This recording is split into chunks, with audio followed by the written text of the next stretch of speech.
What do we do? We find survivors.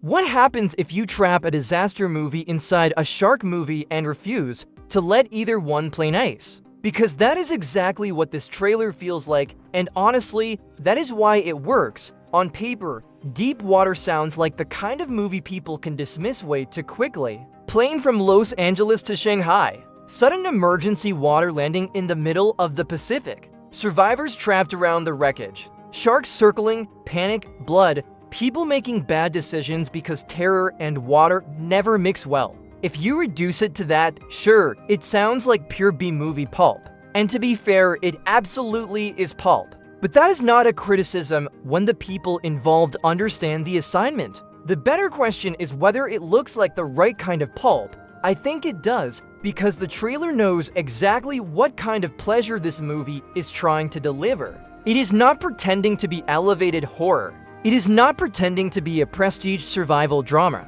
It is not embarrassed by its own concept. It is selling impact, immediate danger, tight space, human panic, and the primal satisfaction of watching people try to outswim a situation that was already doomed before the first dorsal fin ever showed up. That is a very clean engine for a thriller.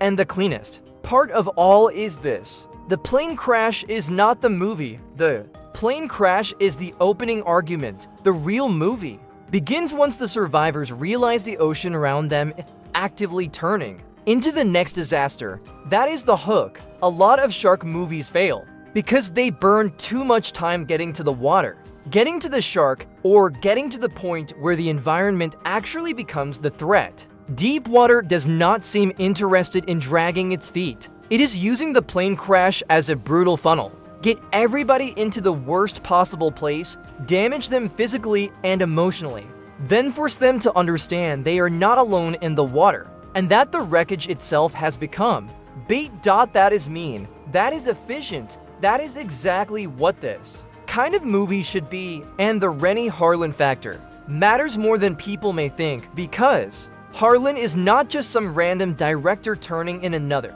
streaming-looking creature feature. He is the guy who made Deep Blue Sea, and whether people treat that film as a cult favorite, a camp classic, or pure shark lunacy, it absolutely holds a specific place in genre history. It understood that shark horror works best when it combines suspense, arrogance, technical disaster, and the horrible comedy of human beings realizing way too late that they are not the apex predators in the room anymore. Deep Water obviously is not trying to remake that exact formula, but there is something inherently satisfying about Harlin circling back to shark attack cinema after all these years, and that history creates expectation, not necessarily for greatness, but definitely for energy. If you are coming back to this territory after Deep Blue Sea, then people expect you to understand the rhythm of fear and absurdity that makes shark thrillers fun instead of just repetitive. Based on the trailer, Deep Water seems to understand at least one critical truth: the sharks are only half the movie. The other half is the locked-in panic of a group of people who cannot go anywhere. A sinking plane, open ocean, conflicting personalities, growing injuries, limited options, and predators closing in. That is what gives the concept teeth beyond the sharks themselves, and that is where the cast comes in. Aaron Eckhart is a useful anchor for exactly this kind of movie because he can play tired authority, stubborn competence, and fraying control without overcomplicating the role. He does not need to be the most emotionally intricate lead in the genre for this to work. He just needs to make us believe he is one of the few people on that wreckage still thinking in terms of survival rather than collapse. Ben Kingsley adds a different kind of weight. His presence alone gives the film a slightly more serious center of gravity, even when the premise around him is pure genre pressure. Add Angus Sampson, Kelly Gale, Molly Bellwright, and Lee Wenin into the mix, and the movie at least has the basic ingredients of a passenger ensemble that can generate tension, sacrifice, cowardice, and bad group decision-making in useful ways. The group dynamic is essential, because survival thrillers live and die on the human bottleneck. The sharks matter. Yes. But the real suspense often comes from the fact that people trapped in impossible situations become their own secondary problem. Who freezes? Who panics? Who lies? Who wastes time? Who becomes the accidental hero? Who becomes shark food because they thought they were smarter than ocean physics? These are the questions that make a movie like Deep Water fun if the script understands them. The trailer is not exactly selling complex character drama, but it is selling the right kind of chaos. And that is enough for now. What I also like is that the movie appears to understand how to use the setting visually. The ocean in a film like this cannot just be background. It has to feel like a blank, merciless force. The wreckage has to feel temporary. The horizon has to feel useless. Help has to feel impossibly far away. The trailer gets at least some of that right. Once the plane is down, every piece of metal feels like a shrinking island. Every movement towards safety feels exposed. And every shot of the water becomes its own threat. Because you know the movie wants you looking for what is moving underneath it. That still works. It works because shark horror is primitive. In the best possible way, you do not need a complicated mythology.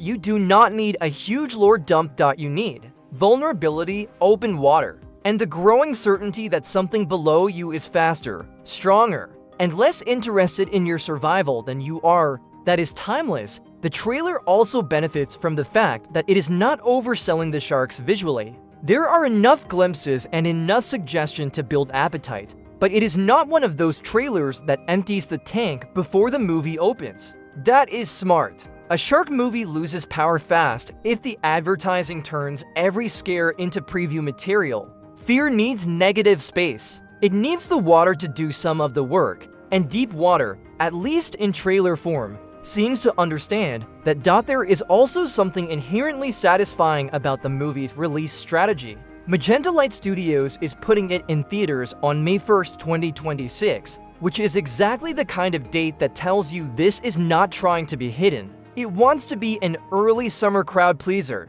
A grab popcorn and watch attractive people make desperate decisions in shark-infested wreckage kind of movie. That is not me reducing it. That is me respecting what it appears to be built for. Some genre films are elevated by pretending to be more serious than they are. Others are elevated by knowing exactly what lane they belong in and committing hard enough that the audience comes along gladly. Deep Water looks like it wants the second path. Now, do I think this trailer proves the movie will be great? No, there is still a version of Deep Water that ends up being exactly what skeptics fear: a noisy shark disaster mashup with disposable characterization, functional effects, and a few decent attack beats surrounded by filler. That possibility absolutely exists. Creature thrillers can go very flat when all they have is a premise and no escalation logic. If every scene becomes people scream, shark lunges, somebody falls in, the movie is dead. But there is also another version, and that version is where Harlin turns this into a nasty little siege movie on water, where the plane wreckage becomes a shrinking battlefield, where every attempt to move, climb, dive, or regroup opens new danger, where the sharks are not just random attacks, but a tightening perimeter, where the disaster and creature elements actually feed each other instead of competing for attention. That is the version this trailer is promising. And if it can deliver that version, then Deep Water could be exactly the kind of unapologetic big screen thrill ride summer needs every so often. Not refined, not subtle. Not prestigious. Just sharp enough, mean enough, and scary enough to make a packed audience yell at the screen. That is a valid cinematic goal, and shark movies, maybe more than almost any other horror subgenre, live or die on whether they can create that communal tension. So where do I land on Deep Water after this trailer? I think it looks like exactly the kind of movie that understands its own ridiculousness without becoming a joke. It knows the plane crash is there to trap people. It knows the sharks are there to punish hope. It knows Renny Harlin's name carries a certain expectation in this territory. And it knows that if it keeps the pressure on, audiences will forgive a lot in exchange for 90 minutes of pure aquatic panic. That is a strong place to be. So now, I want to know what you think. Does Deep Water look like a proper return to shark movie fun for Renny Harlin? Or do you think it still risks feeling like a familiar creature thriller with a better trailer than movie? And more importantly, is the real selling point here the sharks, or the fact that the film turns a plane crash into a floating cage match where the ocean itself becomes part of the attack? That is the real bite, and May 1st is coming fast. I'll see you in the next one.